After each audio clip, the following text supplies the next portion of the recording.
ये बाबा साहब भीमराव अंबेडकर जी का जो संविधान है, ये हमारी ढाल है, हमारी संजीवनी है, हमें सम्मान दिलाता है।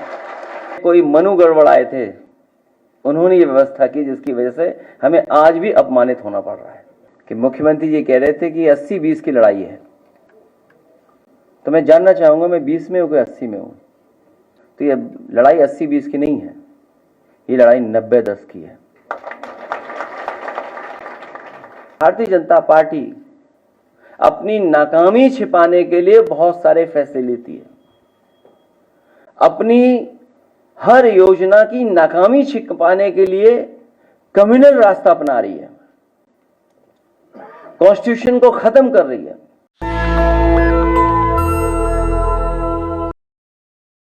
ये बाबा साहब भीमराव अंबेडकर जी का जो संविधान है, ये हमारी ढाल है, हमारी संजीवनी है, हमें सम्मान दिलाता है। उसी को खतरा पैदा कर रहे हैं। सोचिए, कोई कल्पना कर सकता है कि एक डेमोक्रेटिक कंट्री में कॉन्स्टिट्यूशनल, जहां कॉन्स्टिट्यूशन हो, जहां कानून हो, जहां शपथ ली गई हो, वहां पर कोई झंडा लेकर के इस तरह का व्यवहार कर ले, और फिर पुलिस जो देख करके टांग पे गोली मार देती है।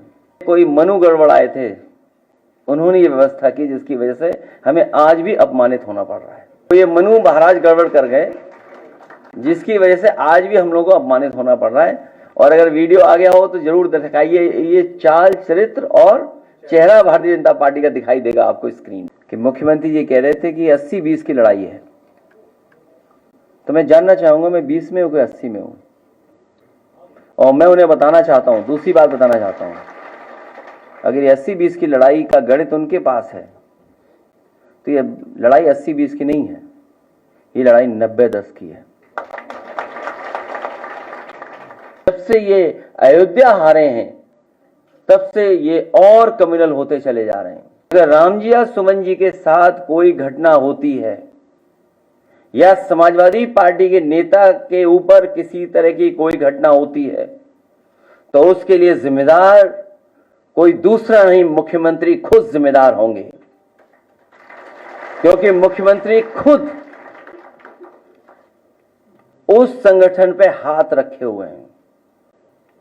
जितने भी लोग उसमें दिखाई दे रहे हैं, हालांकि जाति की बात नहीं करनी चाहिए, जातियों की बातें समाजवादी लोग नहीं करते हैं, लेकिन कहीं ना कहीं जाति कनेक्शन भी उन्हीं का उनसे दिखाई देता है। भारतीय जनता पार्टी अपनी नाकामी छिपाने के लिए बहुत सारे फैसले लेती है, अपनी हर योजना की नाकामी छिपाने के लिए कम्युनल रास्ता अपना रही है,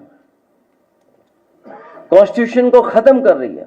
ये सभी साथी वो लोग हैं जो पीडीए की लड़ाई को, संविधान को बचाने की लड़ाई को, देश के कानून को बचाने की लड़ाई में, देश की अर्थव्यवस्था को बचाने की लड़ाई में, हमारे किसानों के सम्मान के लिए, जो हमारे दबे कुचले हैं, जो पीड़ित शोषित लोग हैं, जो बहुजन समाज के लोग हैं, उन सबको सम्मान दिलाने के लिए जो बड़े पैमाने पर भारतीय जनता पार्टी बेरोजगारी फैला रही है, महंगाई बढ़ा रही है, हमारे बाजार को खत्म कर रही है, उस लड़ाई में हमारा साथ देने के लिए आए, मैं इन सब का बहुत बहुत धन्यवाद और आभार प्रकट करना चाहता हूं। सबसे पहले पूर्व में बहुत समाज में काम करने वाले, जमीन पर गरीब, मजलूम, बहुजन समाज के लोगों को जोड़ने वाले, समय समय कठिन परिस्थितियों से भी निकलने वाले